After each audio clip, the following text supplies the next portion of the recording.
和你讀聖經。和睦的人有福了，因為他們必稱為神的兒子。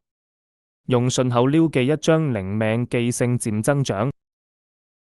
為着要大家記得詩篇第119篇之下篇的大綱和重點，請讀一次：遵行律法，福祉廣腳前的燈，路上光。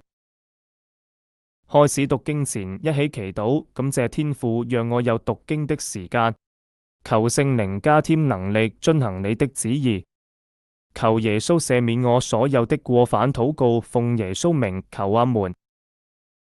今天讀詩篇第119篇之下篇。耶和華啊，你的話安定在天，直到永遠。你的誠實傳到萬代，你堅定了地，地就長存。天地照你的安排傳到今日，萬物都是你的僕役。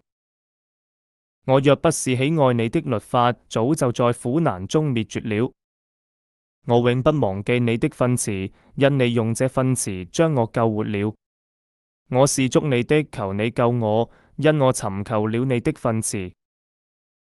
惡人等待我要滅絕我，我卻要揣摩你的法度。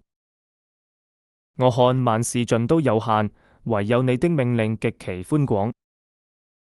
我何等愛慕你的律法，終日不住的思想。你的命令常存在我心裏，使我比仇敵有智慧。我比我的師傅更通達，因我思想你的法度。我比年老的更明白，因我守了你的訓詞。我禁止我腳走一切的邪路，為要遵守你的話。我沒有偏離你的典章，因為你教訓了我。你的言語在我上膛何等甘美，在我口中比蜜更甜。我藉着你的訓詞得以明白，所以我恨一切的假道。你的話是我腳前的燈，是我路上的光。你公義的典章我曾起誓遵守，我必按誓而行。我甚是受苦，耶和華啊，求你照你的話將我救活。耶和華啊，求你悅納我口中的讚美為供物，又將你的典章教訓我。我的性命常在危險之中，我卻不忘記你的律法。惡人為我設下網羅，我卻沒有偏離你的訓詞。我以你的法度為永遠的產業，因這是我心中所喜愛的。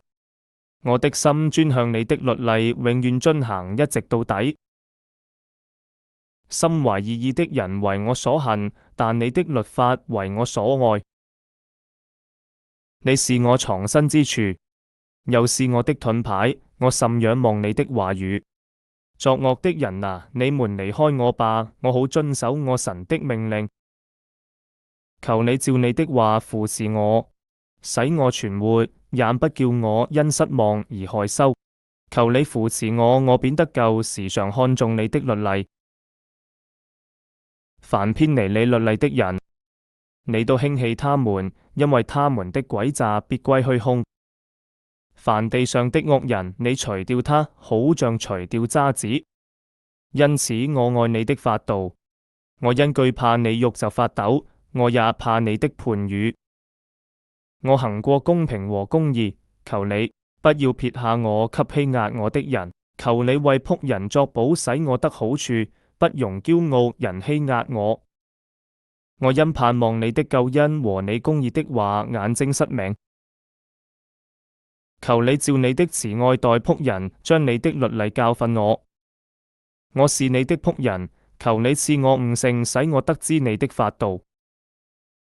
這是耶和華降罰的時候，因人廢了你的律法，所以我愛你的命令勝於金子，更勝於精金。你一切的訓詞，在萬事上我都以為正直，我卻恨惡一切假道。你的法度奇妙，所以我一心謹守。你的言語一解開，就發出亮光，使愚人通達。我張口而氣喘，因我切慕你的命令。求你轉向我，憐憫我，好像你素常待那些愛你名的人。求你用你的話使我腳步穩當，不許什麼罪孽轄制我。求你救我脫離人的欺壓，我要遵守你的訓詞。求你用臉光照僕人，又將你的律例教訓我。我的眼淚下流成河，因為他們不守你的律法。耶和華啊，你是公義的，你的判語也是正直的。你所命定的法度是憑公義和至誠。我心焦急如同火燒，因我敵人忘記你的言語。你的話極其精煉，所以你的僕人喜愛。我微小被人藐視，卻不忘記你的訓詞。你的公義永遠長存，你的律法盡都真實。我遭遇患難愁苦，你的命令卻是我所喜愛的。你的法度永遠是公義的，求你賜我悟性，我就活了。耶和華啊，我一心呼籲你，求你應允我，我必謹守你的律例。我向你呼籲，求你救我，我要遵守你的法度。我趁天未亮呼求，我仰望了你的言語。我趁夜更未換，將眼睜開，為要思想你的話語。求你照你的慈愛聽我的聲音，耶和華啊。求你照你的典章將我救活。追求奸惡的人臨近了，他們遠離你的律法。耶和華啊，你與我相近，你一切的命令盡都真實。我因學你的法度，久已知道是你永遠立定的。求你看顧我的苦難，搭救我，因我不忘記你的律法。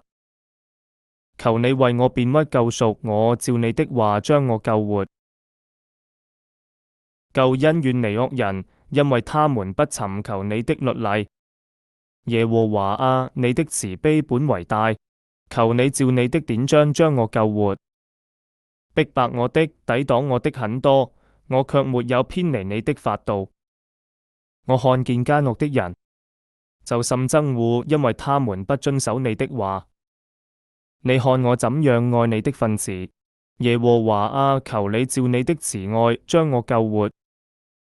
你話的總綱是真實，你一切公義的典章是永遠長存。首領無故的逼迫我，但我的心畏懼你的言語。我喜愛你的話，好像人得了許多擄物。謊話是我所恨惡、所憎嫌的，惟你的律法是我所愛的。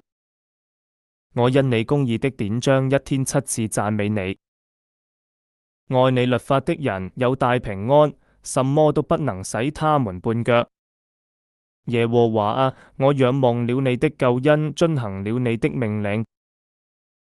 我心裏守了你的法度，這法度我甚喜愛。我遵守了你的訓詞和法度，因我一切所行的都在你面前。耶和華啊，願我的呼籲達到你面前，照你的話賜我悟性。願我的懇求達到你面前，照你的話搭救我。願我的嘴發出讚美的話，因為你將律例教訓我。願我的舌頭歌唱你的話，因你一切的命令盡都公義。願你用手幫助我，因我揀選了你的訓詞。耶和華啊，我切慕你的救恩，你的律法也是我所喜愛的。願我的性命存活，得以讚美你。願你的典章幫助我。我如亡羊走迷了路，求你尋找僕人，因我不忘記你的命令。讀經完畢。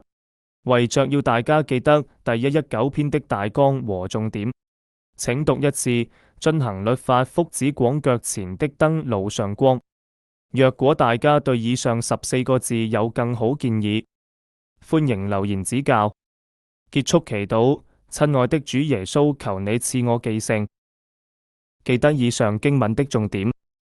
遵行律法，福祉陰腳前的燈，路上光。